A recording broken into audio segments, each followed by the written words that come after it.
Hola, buenas noches con todas y todos. Gracias por estar acá.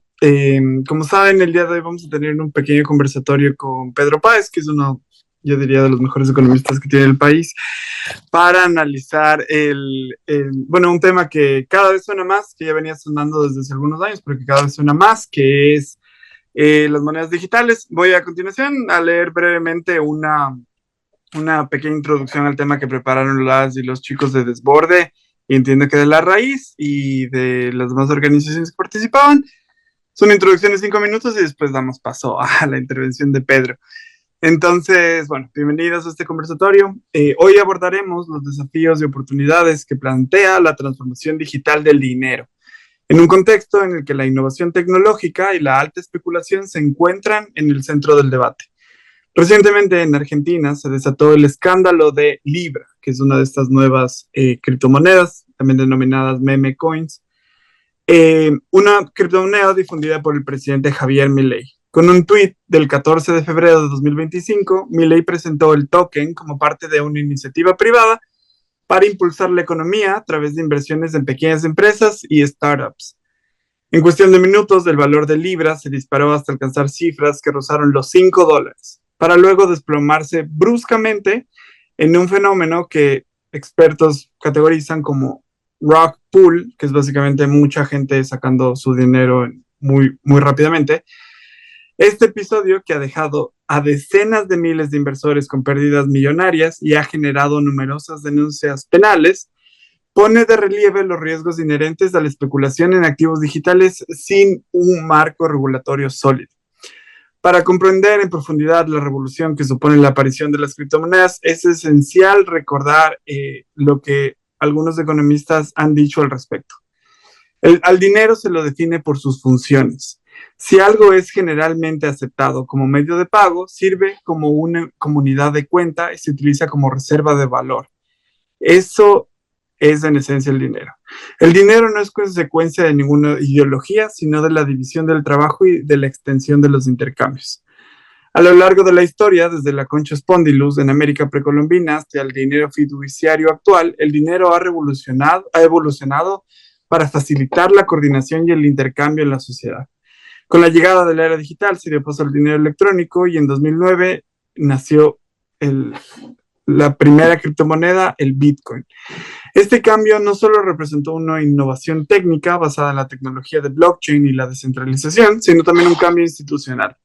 Estamos regresando, en cierta forma, a la idea del dinero privado, ya que las criptomonedas se emiten sin un control central.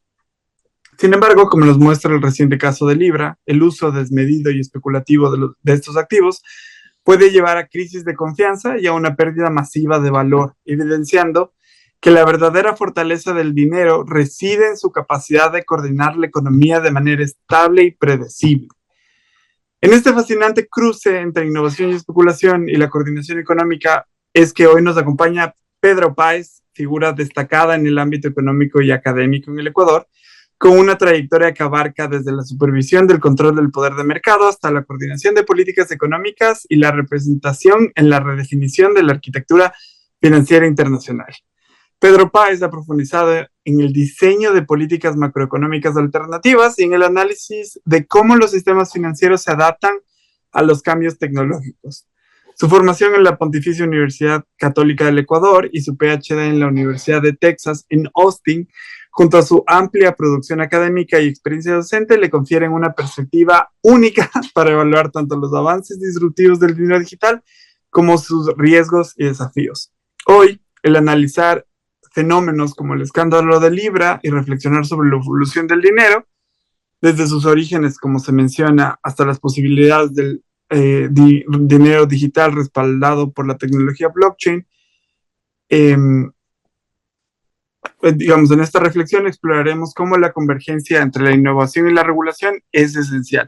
Sin mayor dilación, damos paso a Pedro Páez para que nos dé su perspectiva sobre este tema y después, como saben, vamos a seguir con un poco de preguntas de quienes están aquí en el conversatorio y también las preguntas que recibamos por otros canales. Muchísimas gracias, Pedro.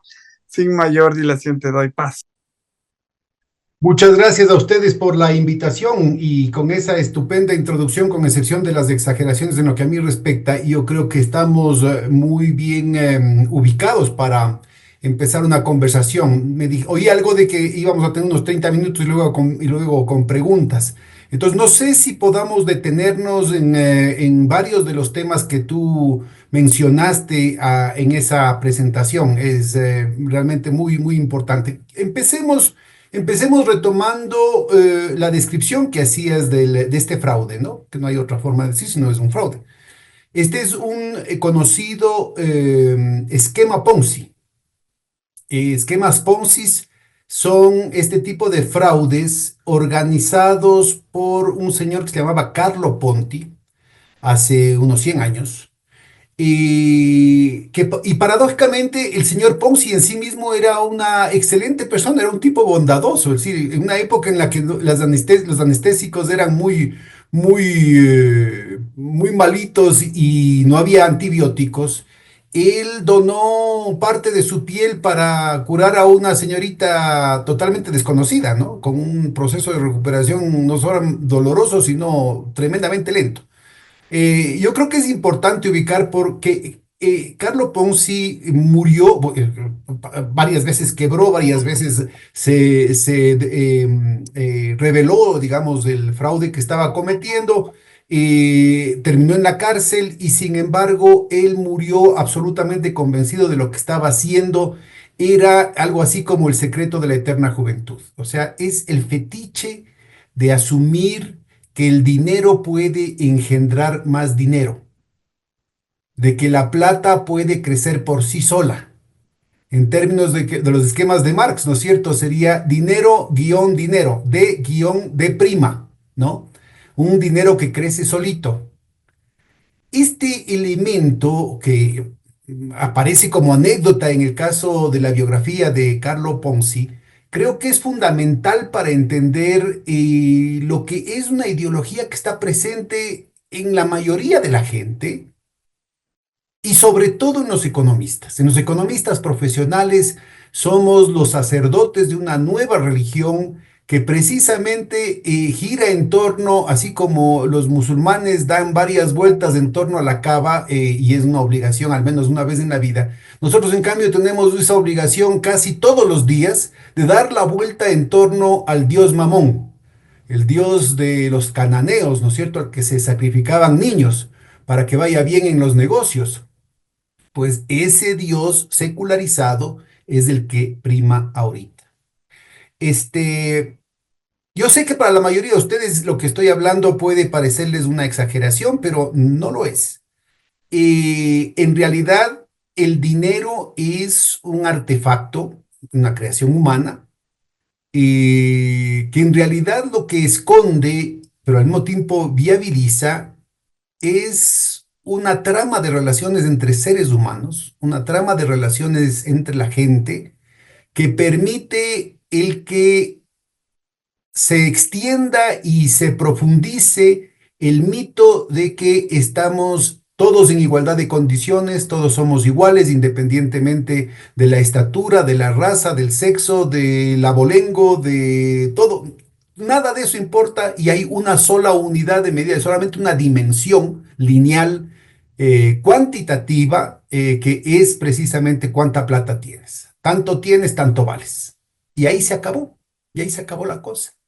Esto rompe con una historia milenaria de las sociedades humanas, las más diversas sociedades humanas desarrolladas en los más diversos ecosistemas, con tradiciones culturales distintas, con experiencias sociales totalmente diversas, y las unifica y las homogeniza de una manera verdaderamente pasmosa. Es decir, destruye, en las palabras de Marx, ¿no es cierto?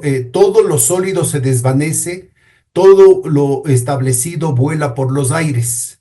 Este esfuerzo diluyente, en palabras de Zygmunt Bauman, un sociólogo polaco recientemente desaparecido, ¿no es cierto? Es la sociedad líquida. Además, este era un antimarxista y sin embargo coincide, más bien prolonga el razonamiento que hace Marx de manera casi profética en sus estudios respecto a este proceso diluyente, este proceso que va a transformar hasta el último rincón de la vida de la gente, incluyendo, como plantea Bauman, el tema, por ejemplo, las relaciones afectivas, ¿no?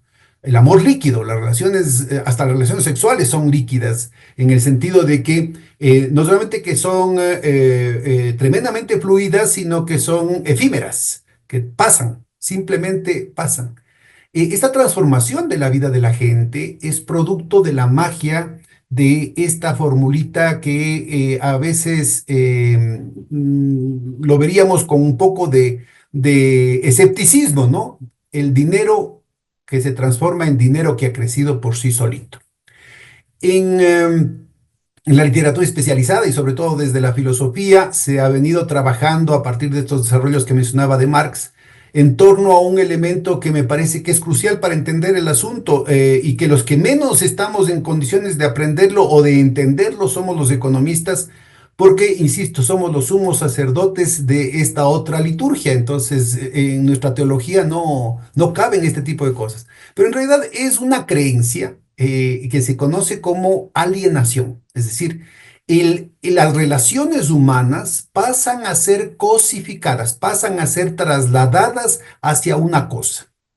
En este caso, empieza siendo alguna mercancía, como bien mencionaba Erika hace un momentito. En los albores de esta situación, ¿no es cierto?, podía ser algo ligado al tema religioso, como es la Concha Spondylus, que permitía a toda América, desde la California hasta el Mato Grosso y Chile actuales, ¿no es cierto?, permitía tener una relación anticipada con los dioses de la fertilidad, porque predecía con 9 meses de anticipación el fenómeno del niño, la época de mayores o menores lluvias.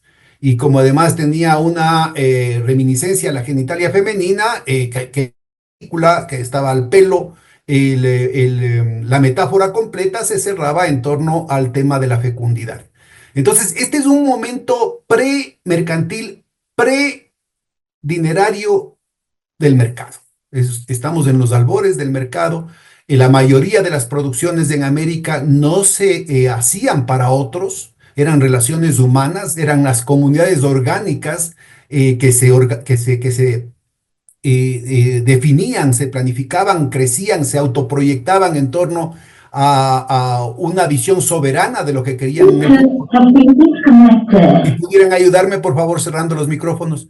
Y solamente el caso de los de Salango, lo que ahora es Puerto López, ¿no es cierto?, se dedicaban exclusivamente a cosechar espóndilus en una cuestión que hasta ahora no termina de entenderse, a 30 metros de profundidad sin tanque de oxígeno y no sabemos cómo es lo que podrían haber soportado luego los problemas de nitrogenización de la sangre, ¿no? De envenenamiento y de alucinaciones que eso plantea, inclusive muerte. Pero era fundamental el hecho de que solamente esa comunidad en todo el continente producía para otros. No producía para sí mismo, sino por mandato de los dioses producía para otros. Ese es un excelente ejemplo que nos da Eric, porque nos ayuda a entender, viendo hacia su prehistoria, nos ayuda a entender qué es lo que hace el dinero. En el dinero, en cambio, todas las producciones son hechas para otros. El dinero solo puede generalizarse cuando los productores dejan de producir para sí mismos y planifican su producción para otros. Entonces, lo que es el proceso productivo, un proceso de creación, o sea, un proceso de externalizar, de hacer objetivo lo que es subjetivo, lo que está en la cabeza, en el corazón de la gente, y luego el consumo es, al contrario, hacer subjetivo lo que es objetivo. Se queda, ¿no es cierto?, en el veremos, se queda pasmado en ese proceso y traslada toda la percepción del proceso productivo, toda la percepción de la capacidad de poder y de reproducir a la vida de las comunidades humanas en la cosa. Primero una mercancía que podía ser la espóndilus, ¿no es cierto?, en su relación con los dioses, con todo el tema religioso, y luego poco a poco se va estableciendo un tipo específico de mercancía que va a redefinir todo un sistema de deudas previas de la sociedad, la deuda con los dioses, la deuda con los padres, la deuda con los antepasados, la deuda con la Pachamama, ustedes pónganle el nombre que sea, pero también las deudas que eventualmente podían irse estableciendo en el seno de la comunidad, se empiezan a medir ya, dejan de tener cualquier otra dimensión cualitativa y se reducen, se colapsan en torno a lo que ya mencionábamos, esa única dimensión cuantitativa que hace referencia a esta sola cosa, esta cosificación de la vida que empieza a medirse en todos los aspectos hasta, como estamos viviendo ahorita, ¿no es cierto? A medida que se profundiza el mercado, a medida que se desarrolla el capitalismo e intensifica el mercado, o sea, permite que el mercado crezca en extensión, en intención con C y en intención con S, ¿sí? Y coloniza todos los aspectos de la vida de la gente, este proceso de cosificación o de reificación, del latín res, ¿no es cierto? Cosa, de reificación se transforma en una deificación con D, que plantea justamente la teoría del fetiche, es decir, empezamos a otorgar características divinas a esa cosa que nos organiza la vida y que ahora organiza la vida a nivel mundial. De un momento en el que la relación en el mercado se establecía sobre la base del intercambio de equivalentes de una cosa por otra, cualitativamente distintas, pero con el mismo monto, digamos, de esfuerzo social, socialmente necesario que se intercambia. En el caso del desarrollo del capitalismo, se trastorna esa lógica y empieza a ver el crecimiento del valor. Y ese valor que crece solito, ¿no es cierto?, empieza a independizarse, cada vez es mayor la lejanía con respecto a las condiciones originadoras de ese proceso productivo, originadoras de ese valor, originadoras de esa extensión del metabolismo de la especie, porque en última instancia es de eso de lo que estamos hablando. Hay un metabolismo único para el conjunto de la especie y elementos como el dinero, ¿no es cierto?, como la moneda, se convierten simplemente en tickets de reclamo de esa energía que produce un metabolismo del conjunto de la especie. En definitiva, es eso de lo que estamos hablando, es cuánto le toca a cada uno de ese gran pastel que hace la especie humana en el nicho ecológico que le corresponde y que tenemos, digamos, una característica particular, que somos la única especie que hemos pasado a lo largo de miles de años de ser presa a ser predador y superpredador. Ahora, en este proceso que implica un desarrollo colosal y permanente de las fuerzas productivas, sobre todo a medida que se intensifica el desarrollo del capital, el avance de este proceso de fetichización, o sea, de deificación de la cosa, adquiere estas características que hace que temas tan evidentes aparezcan ante nuestros ojos como un tema velado. Y como bien estaba mencionando Erika hace un momentito, no hay mucho misterio en lo que pasó. A ver, el señor, se reúnen 9 fulanos, porque son así 9, conspiran, de la nada dicen, vamos a crear una moneda, vamos a crear un valor, entonces, y vamos a hacer que la gente nos compre, algo que no vale nada, que no sirve para nada y que no vale nada, y vamos a hacer que nos compre. Así de chistoso es el asunto. Y entonces, yo creo que es un ejemplo verdaderamente como las parábolas en el Nuevo Testamento, ¿no? Es decir, así es tan gráfica la cosa. Estos 9 fulanos dicen que han creado, por decir algo, 100, pero se guardan 87 para ellos solitos, sin que les cueste nada, excepto el programador. Después, lo fundamental del asunto es vender la ilusión, es comer el cuento a la gente. Eh, eh, eh, los especialistas en estos esquemas Ponzi cada vez más sofisticados y con modelos matemáticos incluso para justificarlos, plantean la cosa muy sencilla. Siempre va a haber un pendejo que se encargue de comprar esta pirámide en la siguiente tarea. Es decir, yo vendo a 2, cada uno de los 2 recupera su dinero si vende cada uno a 2 y así por el estilo, ¿no es cierto? Mientras haya alguien que se coma el cuento y que compre. Los argentinos dirían boludo, los gringos dicen soccer, pero básicamente es la misma cuestión.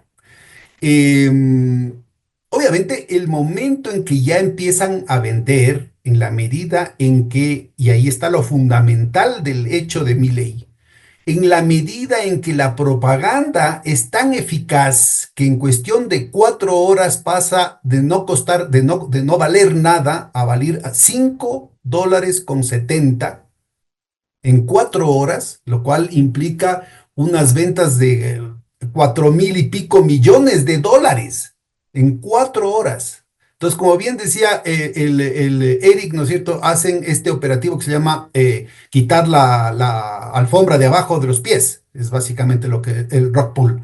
Entonces, el punto fundamental aquí es que una vez que ya estuvo vendido esos 4.000 millones de dólares, que solamente correspondían al 13% de lo que decían que habían emitido, resulta ser que los que tenían guardado en sus billeteras electrónicas, entre comillas, esos valores, esos activos que no valían nada, que no sirven para nada, cogieron y vendieron todo.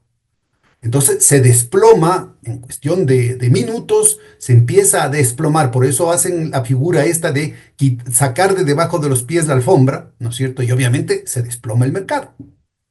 Entonces, miren, yo creo que es, insisto, muy gráfica la cuestión porque primero ubica el hecho de el grado de credulidad de la gente, y el encanto, el encantamiento de serpientes que esto implica, para que tanta gente tan sofisticada, aquí estamos hablando, aparecen gente, expertos en especulación, expertos en criptomonedas, y que caen en cuestión de horas, en cuestión de minutos, caen en la estafa.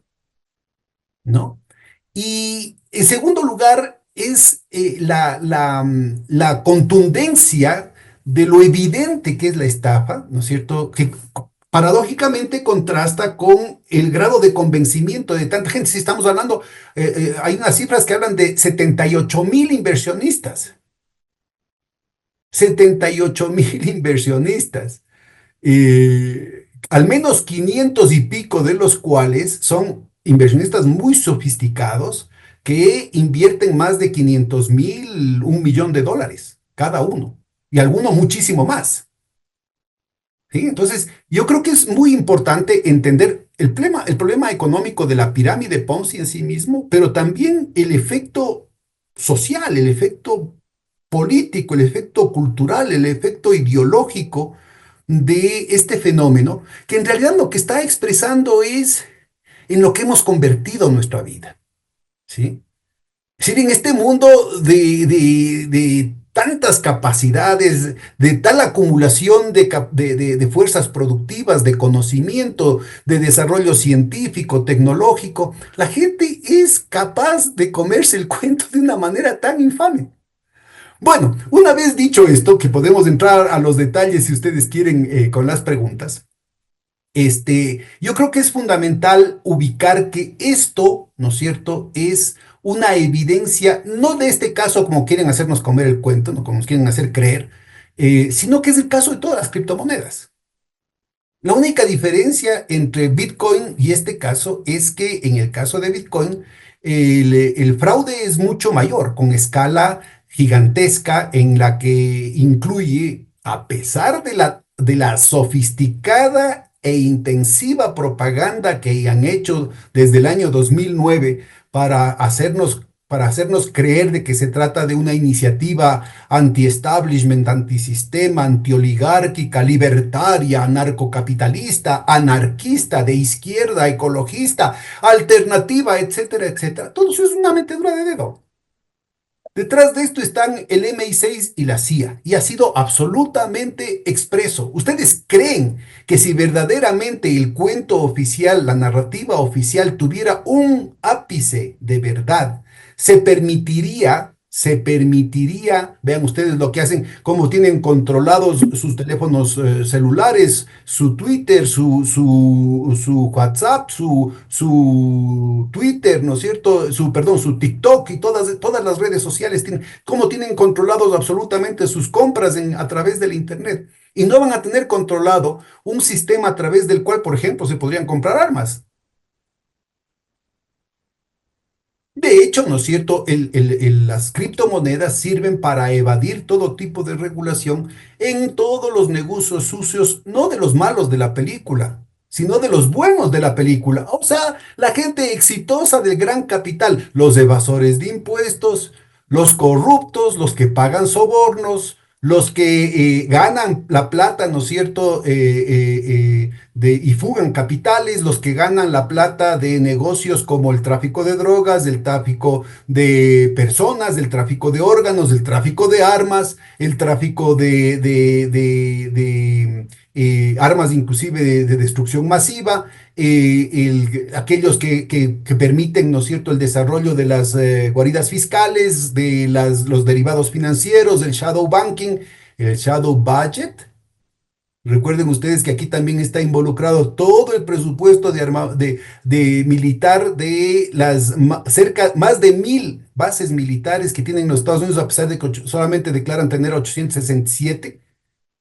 Todo el desarrollo, ahí está clarísimo lo que acaba de verse con respecto a la cuestión de Ucrania, ¿no es cierto? Que le reclaman, que Trump le está diciendo, le dimos 350.000 millones de dólares, o sea, 3,5 productos internos brutos del Ecuador, o sea, el ingreso de 3 años y medio de todos los ecuatorianos dicen que le han dado a Ucrania, al señor Zelensky.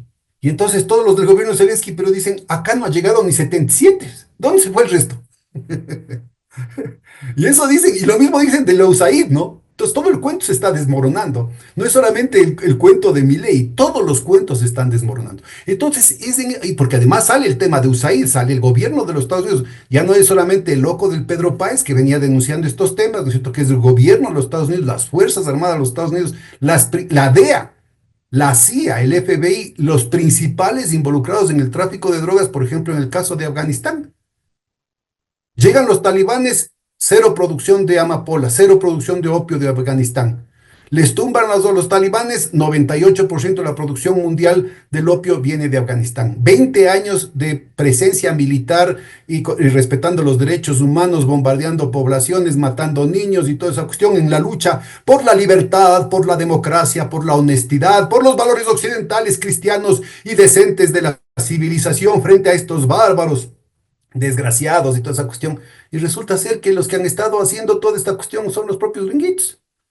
Y eso para que no les voy a contar el tema del el escándalo Irán Contras y cómo con el cartel de Guadalajara que fundaron ellos mismos y Pablo Escobar transportaban ellos la cocaína para financiar a los Contras de Nicaragua y destruir la revolución sandinista. No les voy a contar de la relación con el tráfico de opio también en el caso del bombardeo de toda la guerra sucia que hicieron en Vietnam, en Laos, en Camboya. No les voy a contar de la relación con Lucky Luciano y la penetración a través de Sicilia con la Cosa Nostra y las distintas mafias y la introducción en la bota itálica en la Segunda Guerra Mundial, o la relación con la mafia corsicana, o de Klaus Barbie. Todo esto, por favor, ustedes pueden googlear o meterse al internet por su cuenta. El jefe de la Gestapo en Lyon, que fue reclutado por la CIA, que colaboró con la CIA un año antes de que derroten a Hitler. Era un miembro de la Gestapo que era parte de los servicios de lo que después se formó la CIA, mucho antes, 4 años antes, 3 años antes de que se constituya la CIA como tal, ya formaba parte de estas estructuras,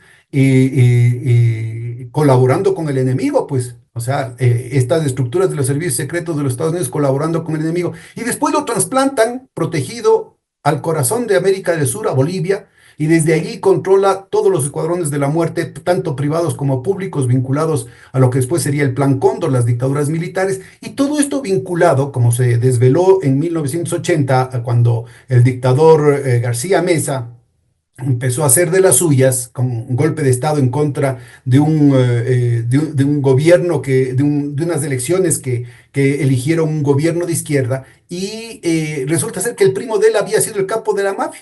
Y entonces, de pronto se desvela que le han tenido 30 años de escondido, 30 y pico de años de escondido ahí, haciendo todos los cuadrones de la muerte y planificando todos los asesinatos de gente progresista, todos los gobiernos progresistas, y lo tienen que extraditar a Francia.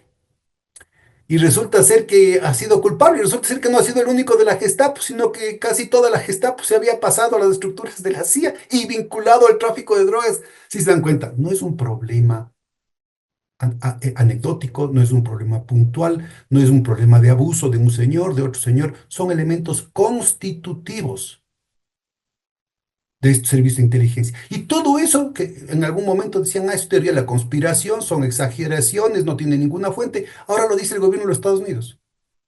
Dice el señor Trump, dice el señor Vance, dice el señor Musk, y dicen, la USAID estuvo financiando uno que es el menos sospechado. La USAID, la agencia del gobierno de los Estados Unidos para la ayuda al desarrollo, había estado involucrado en el tráfico de drogas en Afganistán.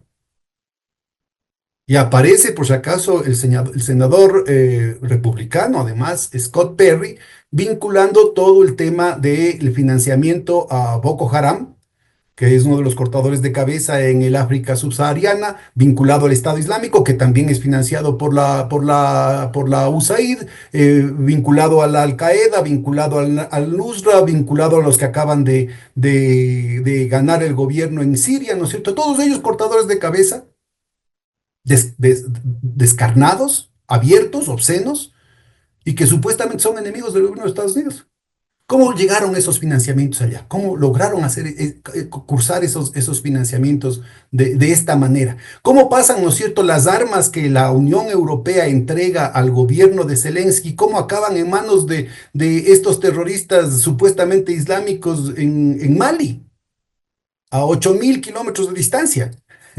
Entonces, miren, yo creo que se están desbaratando muchas cosas. Entonces, la pieza fundamental para entender este asunto es que el corazón de toda la podredumbre del tráfico de drogas, del tráfico de armas, de la guerra, de todo eso es el sistema financiero.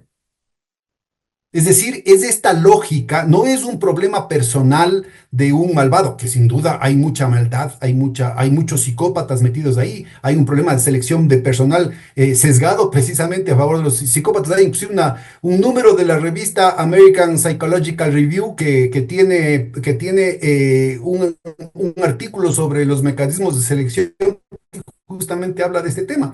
Pero esa no es la clave del asunto, es la lógica del dinero que se transforma en dinero que crece por sí solo, lo que está llevando a una situación que es insostenible y que básicamente lo que está planteando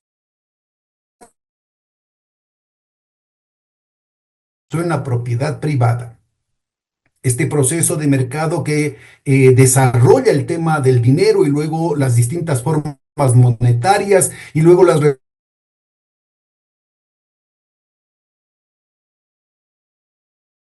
los billetes y luego a través de los registros contables que representan esos billetes, que representan ese dinero, que representan esa mercancía, que representan ese trabajo humano,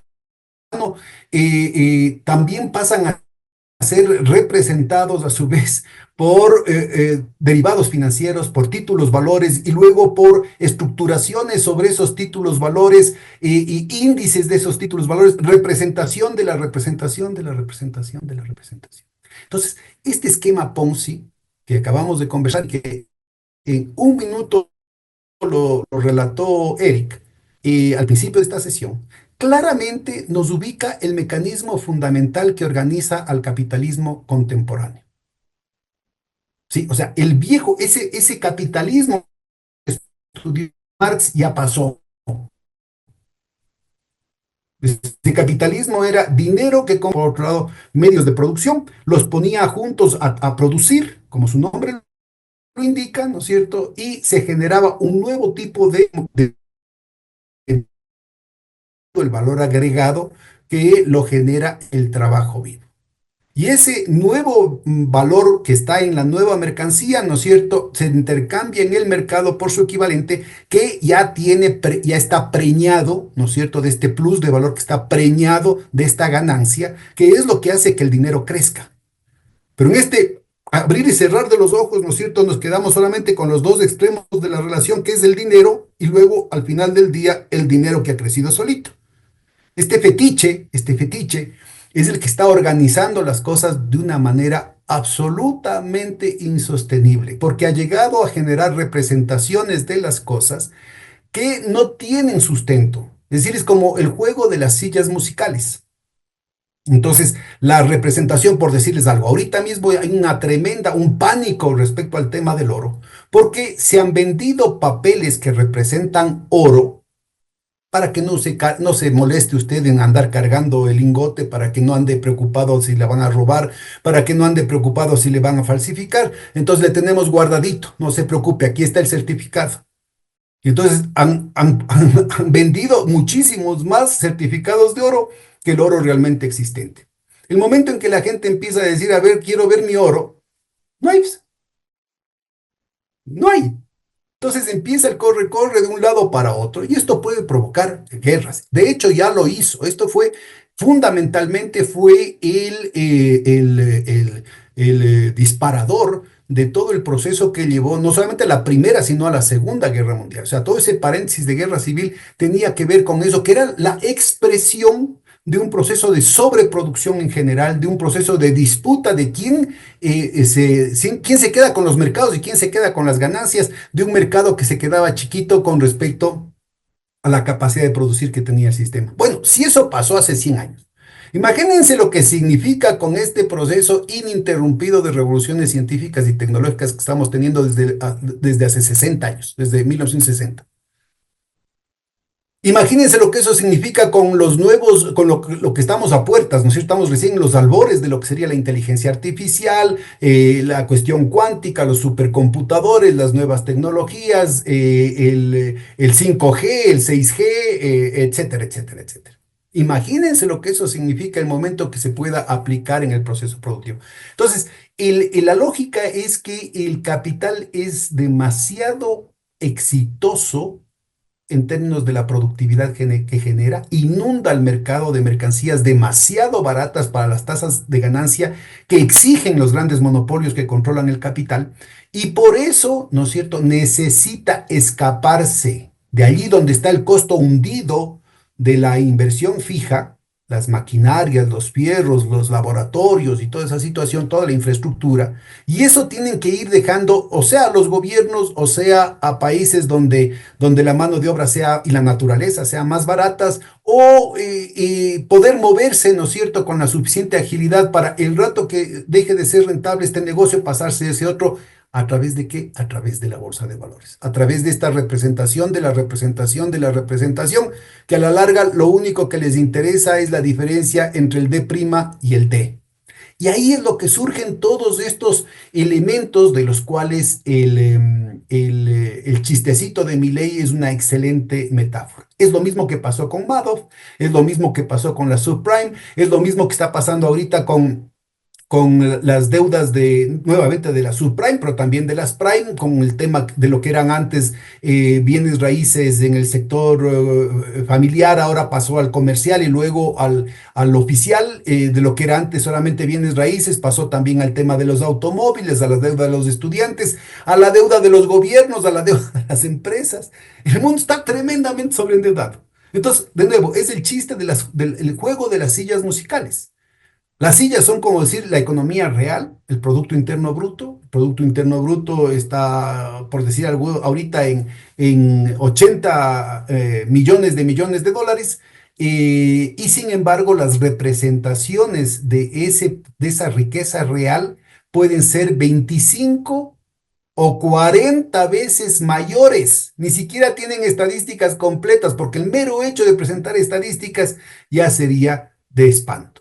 Ya mostraría el nivel de desmadre que ha generado esto que ahora que se conoce como capital ficticio, ¿no? Porque es la representación del capital real. O sea, cada vez que usted compra una acción o un derivado financiero, una option o por ejemplo, el tema de las criptomonedas, son reclamos sobre una tasa de ganancia que todavía no existe. Y esa tasa de ganancia en última instancia solo puede ser provocada por la movilización que genera el capital productivo haciendo trabajar a los trabajadores. No hay otra.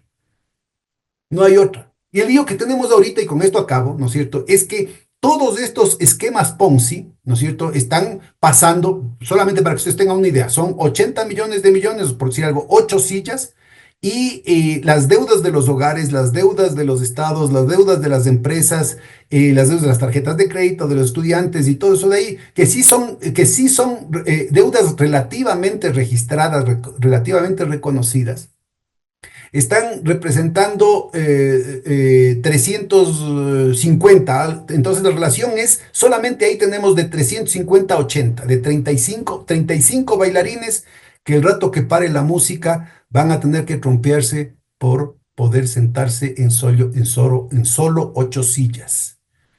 Y la respuesta que tienen los gobiernos es, a través de los bancos centrales, seguir inyectando liquidez, o sea, seguir inyectando dinero de la nada, representaciones, capacidad de compra que vienen solamente por arte de magia, lo que se conoce como fiat money. O sea, es un dinero, es una cuestión fiduciaria basada en la confianza o en la comunidad de cuento, como ustedes quieran, ¿no es cierto? Y el corazón de todo ese sistema es el dólar.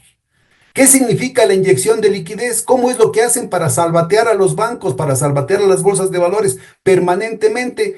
Pues inyectando, metiendo un bailarín nuevo cada segundo.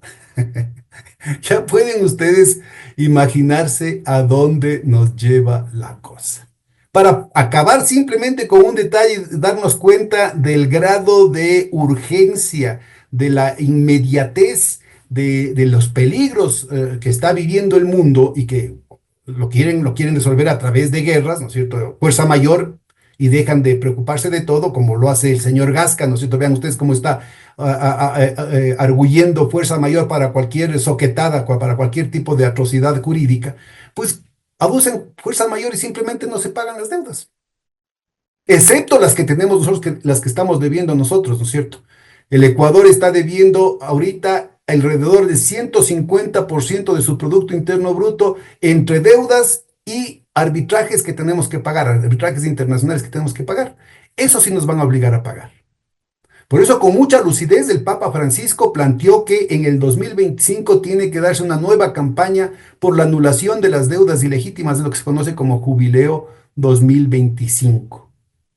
Todo esto es parte de la nueva situación. Y les insisto, para que se den cuenta ustedes de la urgencia, porque son varias urgencias al mismo tiempo, varios plazos que se cumplen ya mismo, varios momentos en los cuales va a dejar de sonar la música. El tema este del oro. El tema este del oro ahorita está enfrentando, hay una guerra secreta, hoy por hoy, entre dos actores impensables que supuestamente tenían una relación endogámica absolutamente pornográfica, que son Estados Unidos e Inglaterra. Ahorita mismo lo que está pasando es parte de esa guerra. El tema del oro es parte de esa guerra. La nominación del nuevo embajador de Gran Bretaña en Estados Unidos es parte de esa guerra. El tema de Canadá y Groenlandia es parte de esa guerra. Las denuncias que hace el gobierno de Trump respecto a USAID, respecto a otras cosas, es parte de esa guerra. Y el problema de todo esto es como el chiste, el cacho que teníamos cuando éramos guambras, ¿no es cierto? Que decía, ve, un par de hormiguitas decían, ve, ese par de elefantes se están peleando. Y la otra le decía, ¿y a mí qué me importa? Que se contramaten entre ellos. Y la otra le decía, pero ¿y si uno de esos te cae encima? Eso sería, compañeros, no sé si hay alguna duda. Muchísimas gracias, Pedro, por la súper súper amplia y súper buena explicación sobre este tema. Además, topaste en un montón de áreas que están relacionadas con las criptomonedas que me parecen súper importantes, súper pertinentes y no tan ampliamente debatidas. Ahorita abrimos como las preguntas. Si alguien tiene una pregunta, alce la manito o pónganla en el chat para yo leerla. Yo quería abrir con una, digamos, un poco para abrir las preguntas, y tú mencionaste esta idea de que, claro, ahora es del dinero que digamos, que crece por sí mismo y se vuelve de prima, es decir, que crece sin la intermediación de la industrialización y tal.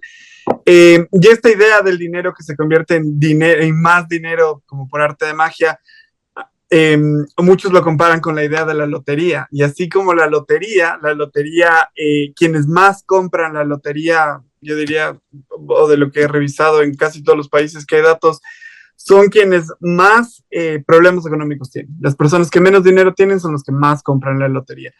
Y ahí una de las, digamos, yo siento que con las criptomonedas, con las meme coins y con todas estas cosas que están pasando, el público objetivo, quienes más están metidos en el problema, y con lo de Milei en Argentina fue muy claro, son jóvenes, sobre todo hombres, con pocas, nulas o muy escasas posibilidades, generalmente sin estudios, eh, que tienen, digamos, una proyección o unas expectativas de su desarrollo en la economía bastante bajas o bastante limitadas. Entonces, mi pregunta ahí es, ¿qué rol sientes tú que juega la desigualdad? Esta desigualdad que crece en América Latina, que en América Latina es gigante, pero que en el mundo industrializado, en Estados Unidos, en Inglaterra, en Europa en general, crece cada vez más. Y la desesperación de la gente de verse sin muchas opciones económicas y lanzándose en esta forma de comprar la lotería a básicamente apostar su dinero en este intento de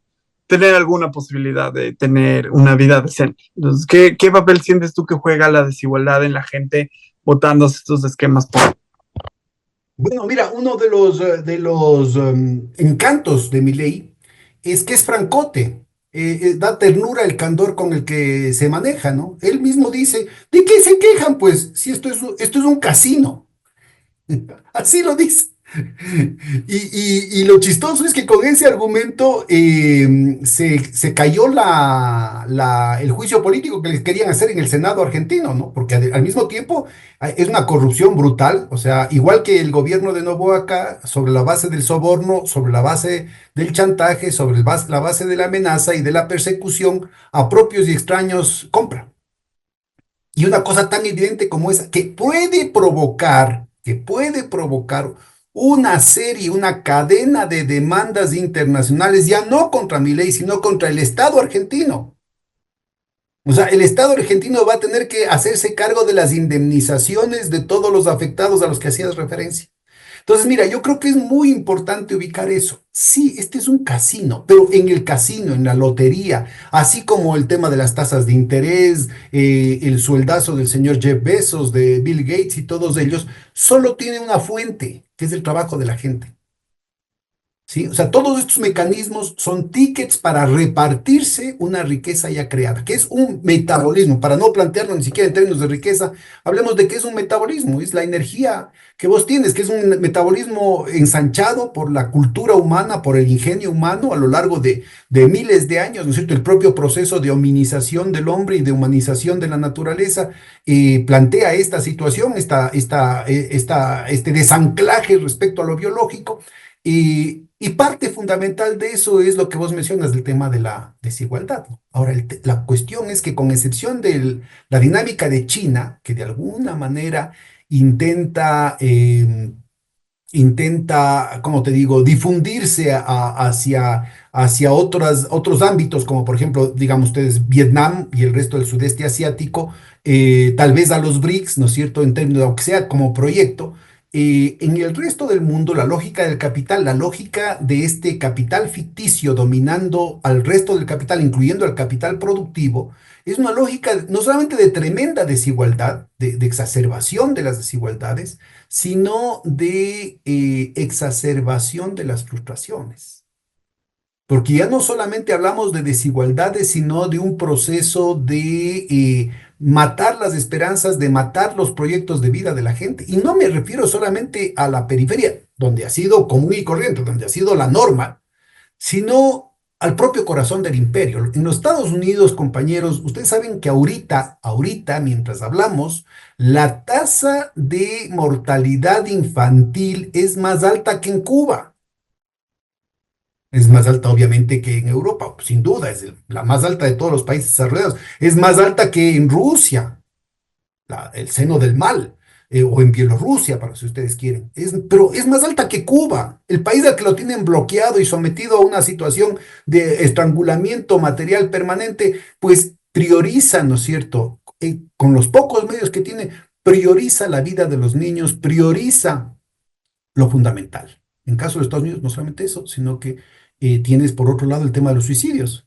Y no hablamos de los negros, no hablamos de los latinos, de los sectores más vulnerables de la población, sino que además de la tasa de mortalidad infantil tan brutal que tiene, ¿no es cierto? Hay es donde se ha reducido la esperanza de vida de los blancos, o sea, de los sectores privilegiados, de los WASP.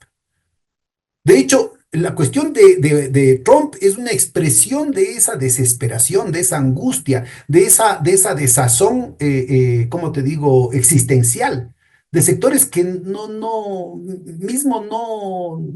se encuentran, no se hallan, no pueden expresarnos, no pueden tener un sueño de su vida. Ese sueño americano ya quedó en el recuerdo, si alguna vez existió.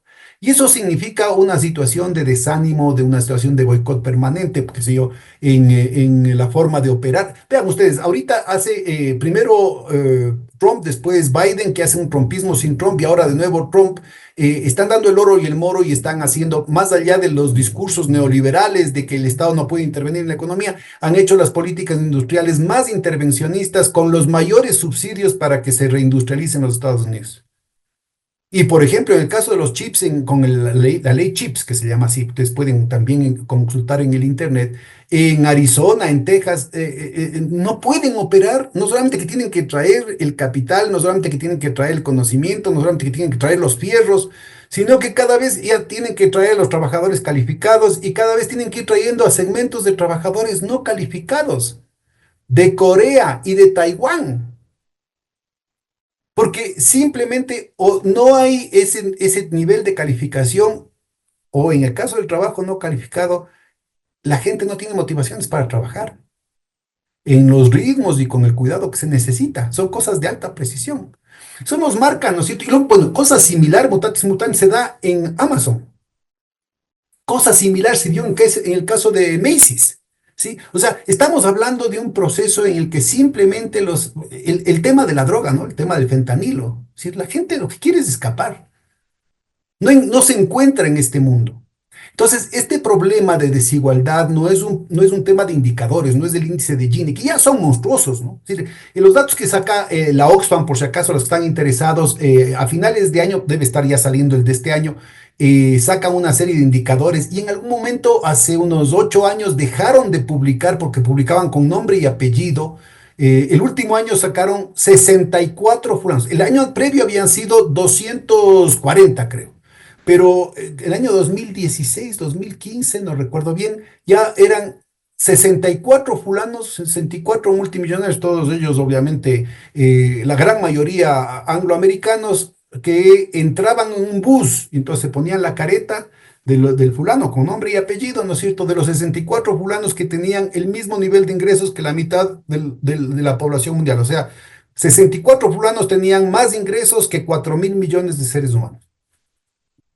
¿De qué mercado se puede hablar en esas condiciones? Con esos niveles de asimetría. Ya no es un problema solamente de distribución del ingreso. ¿De qué mercado se puede hablar en esas condiciones? Si te pueden comprar un país entero. ¿De qué política, de qué democracia se puede hablar en esas condiciones? O sea, si no solamente pueden comprar presidentes, senadores, diputados, jueces, militares. ¿Qué es lo que está pasando aquí en el Ecuador? ¿No? Si el presidente de la República hace lo que le da la santísima gana. Y lo que es más triste, y aquí está, redondeamos un poco el argumento, y lo que es más triste es que para ciertos segmentos de la población, así como muchos Cristo Bro o Crypto Bro, a pesar de haber sido afectados y a pesar de haber sido estafados por mi ley, siguen siendo creyentes, fervientes creyentes y devotos del neoliberalismo y esto que llaman libertarios, ¿no es cierto? Así también aquí en el Ecuador son las mismas víctimas, sobre todo los jóvenes, los principales creyentes de un fulano como Noboa, cuyo encanto en gran parte se debe a que puede hacer lo que le da la santísima gana. Aunque eso signifique, ¿no es cierto?, destruir la economía, destruir las instituciones, destruir la democracia, irse contra lo más sagrado, irse contra la madre de sus hijos, irse contra sus propios amigos, irse contra su vicepresidenta, irse contra sus ministros, violando la constitución, las leyes, lo que pasa. No importa si es que se vio la imagen del soldado aplastándole la cara a un niño de 11 años que después apareció destrozado y calcinado, ¿no es cierto? No importa. 44% de la votación de la población votó por él. E igual en Argentina, ¿no es cierto? Después de que provoca unos niveles de desempleo brutales, un crecimiento de la pobreza brutal, una situación de aumento de la desnutrición infantil a niveles jamás vistos en Argentina, y la gente sigue admirando a Milei. Es la gran paradoja. Mm, tenemos una pregunta, Alejandro, si quieres decirla directamente. Perfecto. Gracias, Eric. Bueno, sí, básicamente creo que si es que más o menos entendí el tema, el problema no es en sí de la moneda, sino de la arquitectura que se está planteando para el uso de esta moneda, porque el sistema Ponzi, hasta donde yo puedo entender, también se lo puede implementar con el dólar, ¿no? Con el billete en sí como tal. Entonces, el recurso como tal, yo trabajo en temas de consultoría de software y a veces tengo clientes en Rusia y tú sabes muy bien que en Rusia el sistema SWIFT lo tienen completamente bloqueado, la gran potencia. Entonces, en ese sentido, mi única vía para poder transaccionar es a través de las criptomonedas con los clientes que tengo allá. Entonces, yo creería, no sé cómo, si es que estaría yo pensando correctamente, que es la arquitectura en sí de cómo se está haciendo uso de la moneda, no la moneda en sí. Porque también puedo yo argumentar que esta lógica esta lógica de uso tecnológico de este tipo de moneda se le está aplicando ahora para este sistema alterno al SWIFT entre China y Rusia, que realmente es otro un mecanismo alternativo financiero, otra arquitectura financiera para las transacciones en monedas locales entre los países de los BRICS. Entonces, el tipo de arquitectura que se utiliza es el que está generándole, digamos, esta mala publicidad a la criptomoneda. No sé cómo, cuál es tu punto de Mira, vista, Pedro. tu comentario tiene muchísimas preguntas, ¿no? Es decir, Ajá, es un tema que nos tomaría larguísimo tiempo. Empecemos desovillando el hilo por lo más sencillo, ¿no? A ok. ver, por ejemplo, hablemos de Bitcoin. Si tú haces transacciones, si tú quieres ahorrar en Bitcoin, sería una maravilla. El Eric plantea muy bien de una definición de la moneda que me parece es instrumental, de pronto no es la más académica, pero instrumentalmente no hay a dónde irse. Es decir, tú tienes una moneda, cualquiera que esté el nombre que le quieras poner, en la medida en que sabes que mañana va a seguir valiendo lo mismo. O sea, que Ujú. te va a servir para comprar. O sea, en última instancia, por eso yo decía, es fundamental entender que detrás de la cosa, billete, unos bits de la computadora, oro o cualquier cosa, detrás de la cosa lo que están son relaciones humanas y en última instancia es una cuota de intercambio de energía. Eso es en definitiva la cosa. Energía ampliada, ¿no? No es que estamos hablando de electrones, una cuestión así, sino la energía ampliada de un metabolismo ampliado. Es decir, ¿cuánto te toca de esta reproducción de la especie a nivel mundial? Del nicho que hemos ido ensanchando con nuestra tecnología y nuestra cultura. Por eso era tan importante esa situación. Entonces esto a veces cuesta entender, pero básicamente lo que estamos diciendo es que vos tienes una moneda, vos tienes, aceptas en un contrato, en una compra-venta, aceptas una cosa cualquiera, ¿no es cierto? En la medida en que mañana te sirvas y que te sirva de alguna manera compensando el esfuerzo o tus expectativas en términos de una inversión de que sea este dinero que crece a sí mismo con una tasa de interés o con una tasa de ganancia aceptable, ¿no es cierto? ¿Cuál es el lío con el Bitcoin? Si es que sigue creciendo, una maravilla. Y si es que no,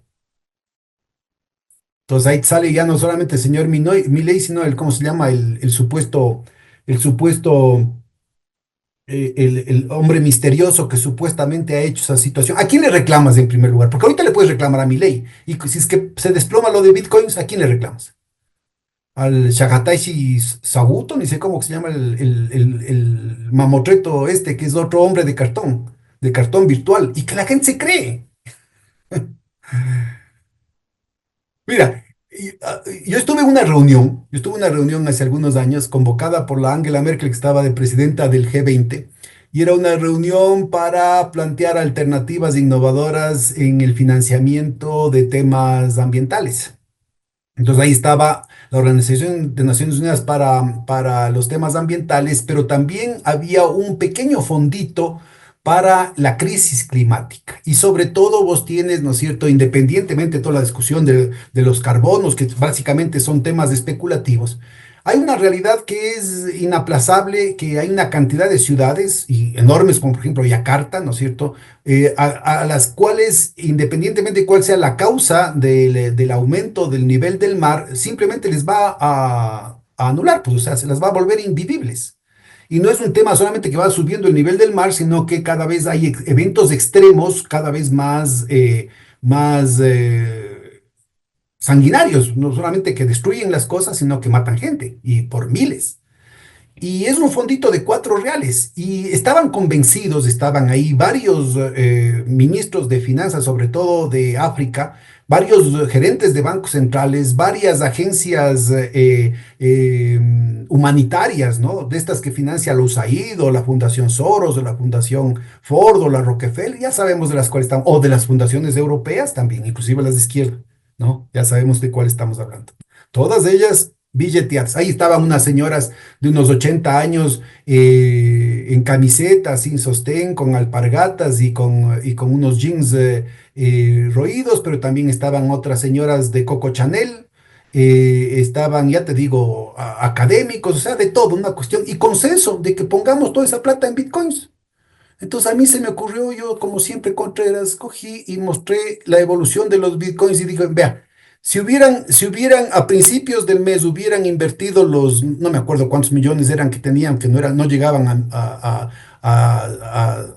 eran unas pocas decenas de millones que tenían, hubieran comprado tantos bitcoins y ahora eso de ahí se ha desplomado el valor y no es ni la décima parte de lo que era a principios de mes. Se acabó la discusión. Entonces, lo mismo puede pasar con tus negocios, ¿sí? O sea, mientras siga creciendo, bueno, pero ¿y el rato que se desplome? Ahora, la escala de Bitcoin es muchísimo mayor, pero lo que es más importante es que eso está respaldado y voy a aprovechar la pregunta para introducir un tema que es mucho más profundo y también muy, muy actual, que es que se inventó el Bitcoin para tener controlada la alternativa al dólar. Porque como bien decías, Alejandro, el dólar en sí mismo es una pirámide Ponzi, pero está respaldada por la OTAN, o sea, por la pistola. Entonces, la moneda va a seguir valiendo mañana lo que dicen los gringos porque tienen puesto una pistola en la cabeza de la gente. Por eso ahora, con el mismo candor con el que opera Milei, también opera Trump, ¿no es cierto? Y ahora toda la hipocresía de los últimos tiempos que decían, uy, sí, es que no ha de ser posible la nueva arquitectura financiera, el sistema unitario de compensación regional, monedas alternativas, que lo que pasa es que técnicamente el dólar es una maravilla, que no vas a poder encontrar esos mercados de valores tan profundos como los que ofrece el Wall Street y que el tema de las redes anglosajonas tienen una capacidad financiera, una capacidad tecnológica. No es cuento. Como dice Trump, ¿no es cierto? El que deja de usarme el dólar, le voy a poner todas las sanciones del caso. Y para poner ejemplos más concretos, ¿no es cierto? Lo mataron a Saddam Hussein no porque haya sido malo, que lo era, sino porque amenazó que iba a empezar a vender el petróleo en euros. Y lo mataron a Gaddafi, que era bastante menos malo que Saddam Hussein, no porque era malito, sino porque ofreció armar una unidad monetaria en toda África, panafricana, basado en un dinar de oro y tenía las reservas suficientes para respaldar una moneda de oro que reemplace tanto al euro como al franco como al dólar. Entonces, ¿cuál es el problema? Que ahorita, ¿no es cierto? Si es que Francia tiene que comprarle a Nigeria, Francia tiene el euro y Nigeria tiene la moneda nacional, ellos quieren comprarle, por ejemplo, petróleo, tiene que necesariamente pagarle en dólares a través de bancos angloamericanos, ¿no es cierto? Pasar por el SWIFT, o sea, contratar a un banco en Nigeria que tenga un corresponsal en los Estados Unidos, que le pueda recibir un pago hecho por un banco francés que tenga corresponsal en los Estados Unidos, y todo esto a través del SWIFT y obviamente cada cual recibe comisiones. ¿Por qué? Porque es obligatorio, porque si no, no se puede. ¿Cómo así? Entonces, una de las cosas que hace los BRICS y que yo te recomiendo, porque esto lo hicimos nosotros, quien originó esta idea fue aquí en el Ecuador hace 15 años, fue el sistema de compensación regional, el Sucre, Sistema Unitario de Compensación Regional, que simplemente se ponen, se tiende el cable y ya está tendido, sistemas de pagos ya están instalados, además son fácilmente homologables, y se hace una conexión directa de Banco Central a Banco Central sin pasar por los bancos privados. Solo al final, si es que hace falta, si se quiere, para no armarse bronca, ¿no es cierto? Se les convoca a los bancos privados para hacer las transacciones locales. El dinero electrónico que le pusieron, le satanizaron aquí en el Ecuador, inclusive gente correísta, hace 15 años, ¿no es cierto? Ahora se utiliza en Suecia, en Noruega, en Ámsterdam, en Nigeria, ya van a sacar el dinero electrónico en China, ya van a sacar el euro electrónico, ya tienen que sacar, iban a sacar inclusive el dólar, hasta que llegó Trump y dijo, nada que ver con el dólar electrónico. Entonces, miren, hay que separar mucho, ¿no es cierto?, lo que tiene que ver con los dineros electrónicos emitidos por un gobierno y que por tanto las ganancias, la diferencia entre el valor facial de ese dinero, esa capacidad de compra real y el costo de la emisión, lo que hace es servir a la comunidad y lo que resta es la necesidad de pagar impuestos, de lo que es que un privado, además anónimo o con seudónimo, te cobre ese impuesto que se llama señoriaje, simplemente porque hay crédulos, que es lo que queda desvelado en el caso de Milei. No hay ninguna diferencia entre el fraude de Milei y el fraude de Bitcoin. No es la mala propaganda. Discúlpeme, yo sé que estoy hiriendo sentimientos muy profundos y las más vehementes y frenéticas ilusiones, pero así es la vida, no hay nada. ¿Qué es lo que ha salvado al Bitcoin? Para que vean ustedes. Primero, que supuestamente era anti-establishment. Primero, el Fondo Monetario Internacional que empezó a decir que ya pueden usar los bancos centrales el Bitcoin. Se supone que era una moneda alternativa y antisistema. Y ahora, y que además sirve para los negocios sucios y que no pueden ser registrados en los bancos centrales. Y el Fondo Monetario Internacional, el Banco de Basilea y el Banco Mundial empiezan a pedir que los bancos centrales incluyan al Bitcoin como parte de las monedas de reserva.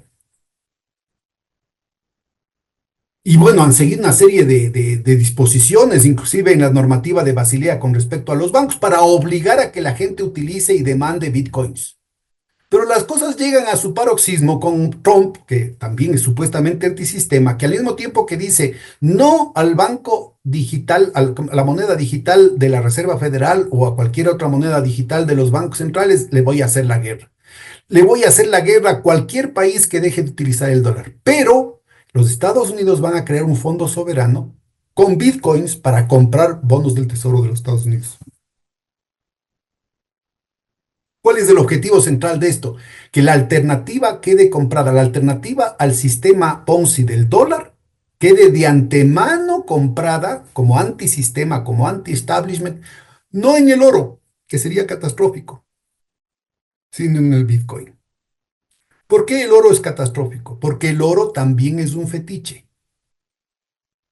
Pero a diferencia de todo el resto de sistemas de monedas, incluyendo las criptomonedas, que son pasivos, es decir, que son deudas por pagar, el oro, la plata, el platino y cualquier otro metal precioso, en la medida en que sirve también para otras cosas, es un activo, que también es un fetiche, insisto, porque es una cosificación, es también una cosa, y detrás de esto lo que hay es trabajo humano, detrás de esto lo que hay son relaciones humanas, relaciones jerárquicas humanas, relaciones de explotación y de dominación humanas.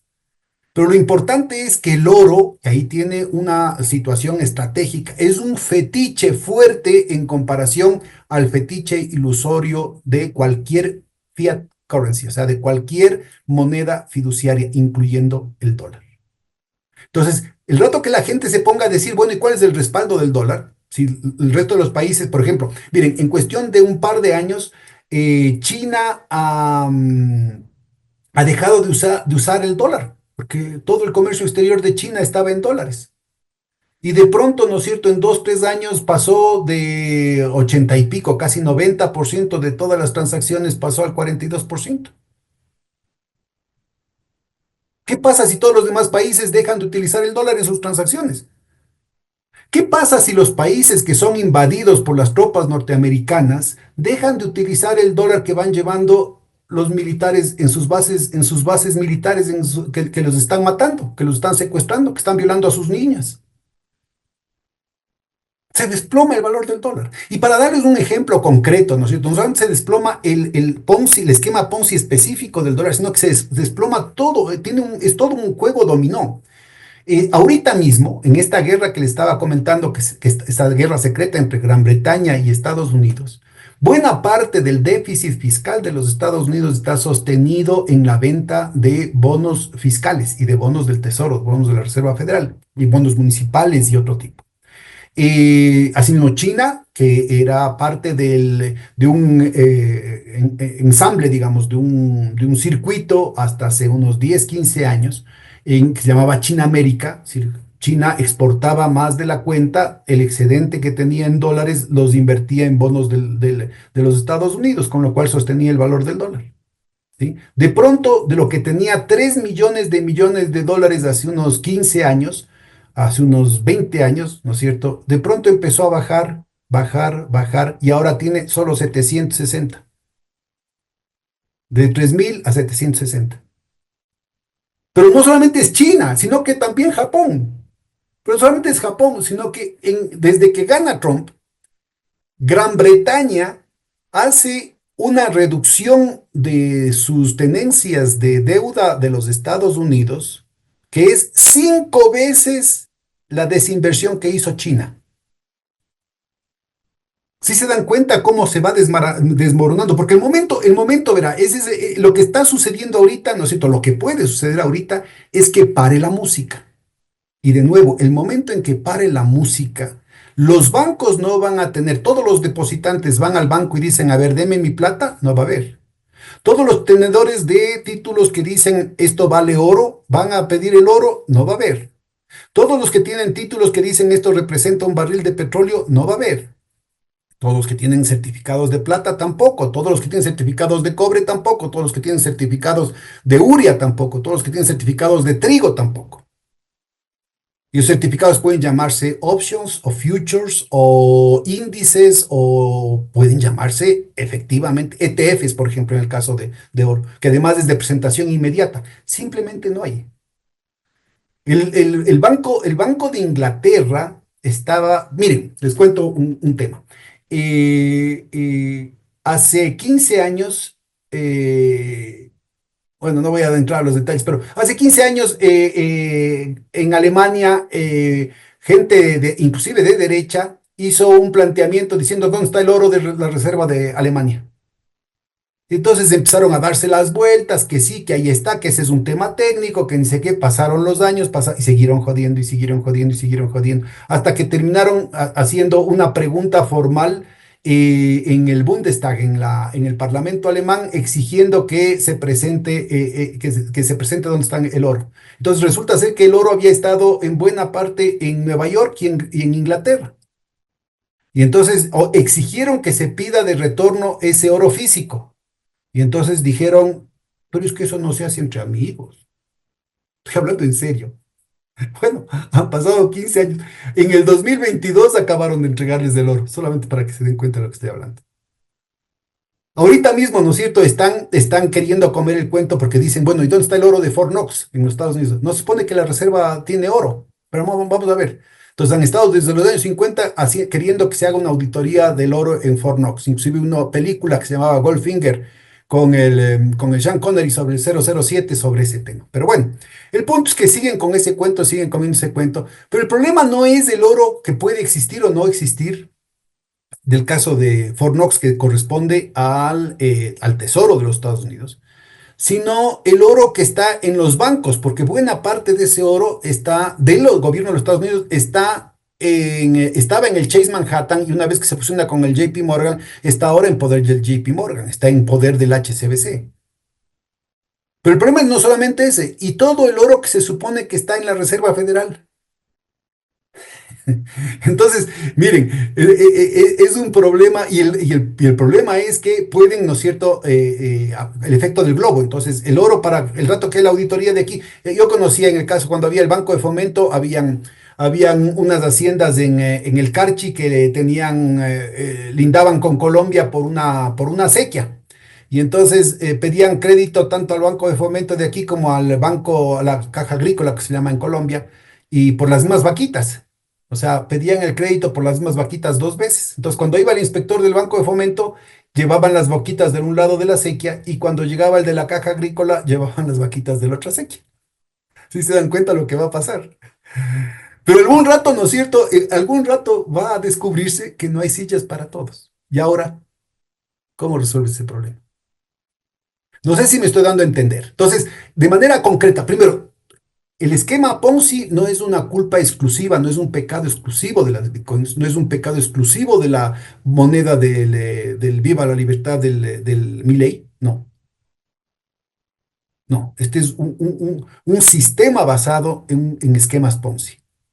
El problema que tienes ahorita, ¿no es cierto?, es que de manera inmediata el mismo riesgo que corres con la criptomoneda, cualquiera, no, memcoin o cualquiera el nombre que sea, o stablecoin o el stablecoin un poquito más estables, pero en todo el ecosistema, digamos que llaman de las criptomonedas, tienes el mismo lío, excepto si se trata de criptomonedas estatales emitidas por bancos centrales. Que ahí sí, ¿no es cierto? Ahí el respaldo de un banco central. Pero en este caso, fíjate, ¿cuál es el respaldo?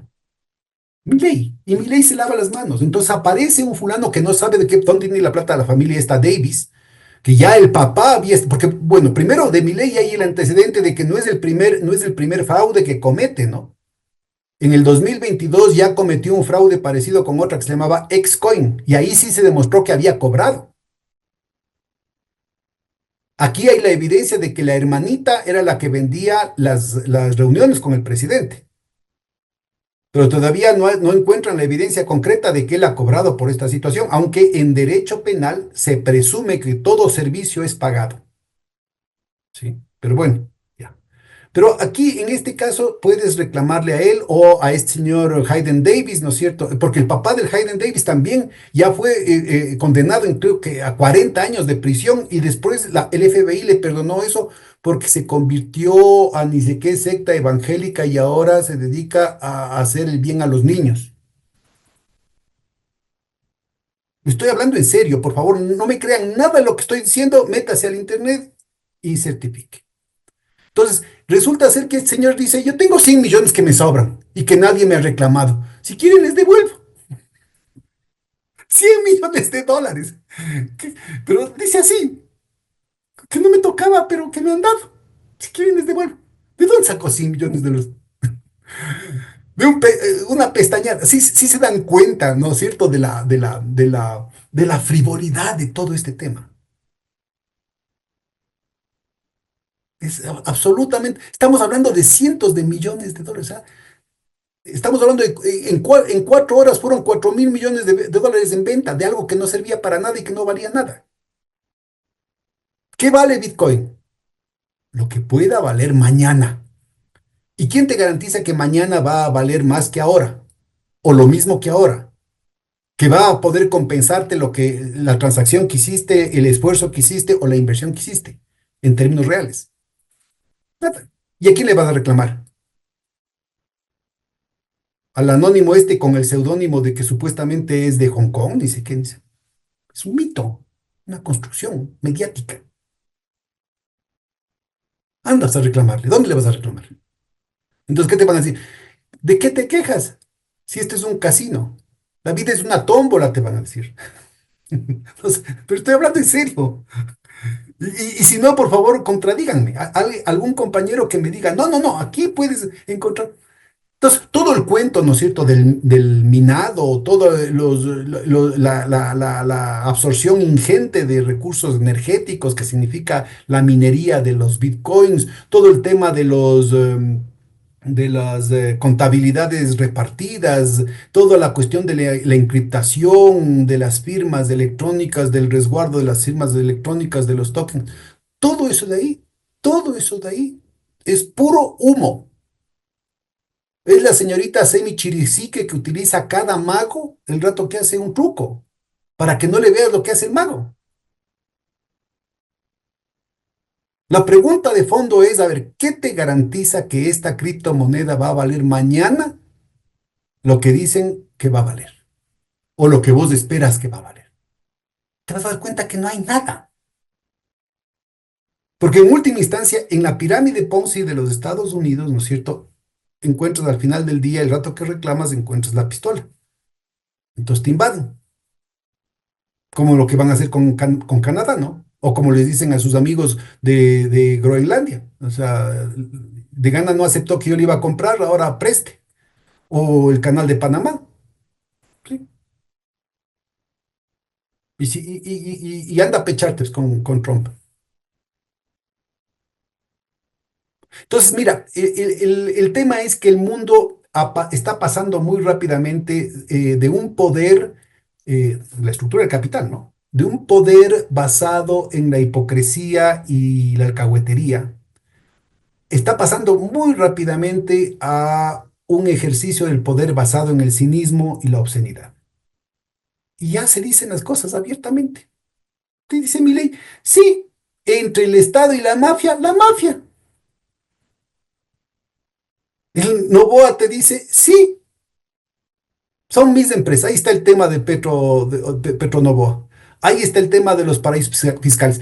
Hasta ahora ni la denuncia de que tanto Lazo como Noboa tenían paraísos fiscales, cosa que está prohibida por la normativa, está resuelta. Se encoge de hombros. Se encogen de hombros. Y sí, y ese es el parte del encanto, pues. O sea, Trump se posesiona en enero con un juicio por violación, por favor.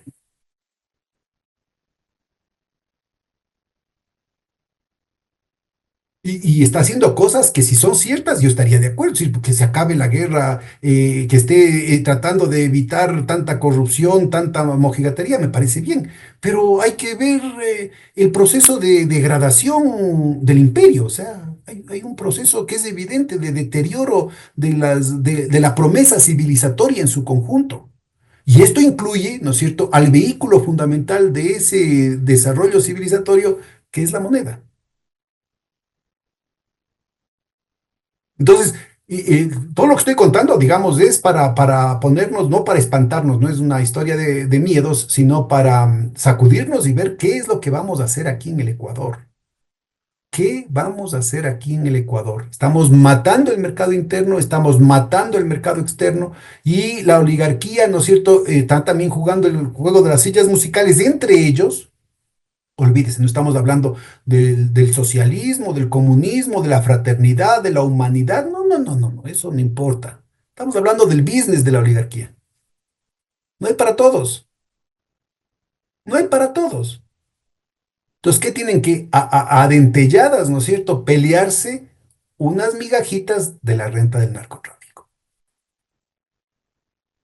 Si no, dígame, en Perú tienen, ¿no es cierto?, hicieron el puerto de Chancay, ¿no? ¿Sí? En Colombia están queriendo hacer un nuevo canal alternativo al de Panamá, están haciendo inversiones. Aquí en el Ecuador, ¿qué? ¿Qué futuro nos están planteando? La oligarquía, ¿qué futuro nos plantea a nosotros? ¿Qué pasa si es que Noboa gana 4 años más? Entonces, lo que nos queda aquí es la lotería. O sea, lo de Milei no es un tema puntual, no es un tema marginal, no es un tema anecdótico, no es que se le movió la teja, no es que es medio loco, no es que es arrebatado. Es que ese es el proyecto neoliberal, un esquema Ponzi en todo, que inclusive en esta ilusión, en este fetiche, en esta divinización de la relación de prima, o sea, dinero con dinero que crece por sí solo, se creen su mentira, ¿no es cierto? Y se olvidan del proceso productivo, pues, que es el gran despertar de los gringos. Simplemente se olvidaron del proceso productivo y se quedaron, y que además es la quiebra de Inglaterra, ¿no? O sea, los dos grandes poderes de los últimos 300 años le apostaron al casino. Y el rato que se dan cuenta es como el correcaminos, pues, que han estado corriendo ya muy lejos del precipicio, que no hay nada debajo. Bueno, lamento traer malas noticias, pero no me crean nada, solamente métanse al internet y trinquen en la mentira. Muchísimas gracias, Pedro. Yo creo que nos dejaste con un montón de temas que podríamos continuar en otro conversatorio. Muchísimas gracias por, creo que traer tantos elementos al debate. Creo que nos dejas igual con un montón de preguntas para nosotros también, como tú dices, ir a revisar y leer, pero definitivamente creo que vivimos en momentos históricos.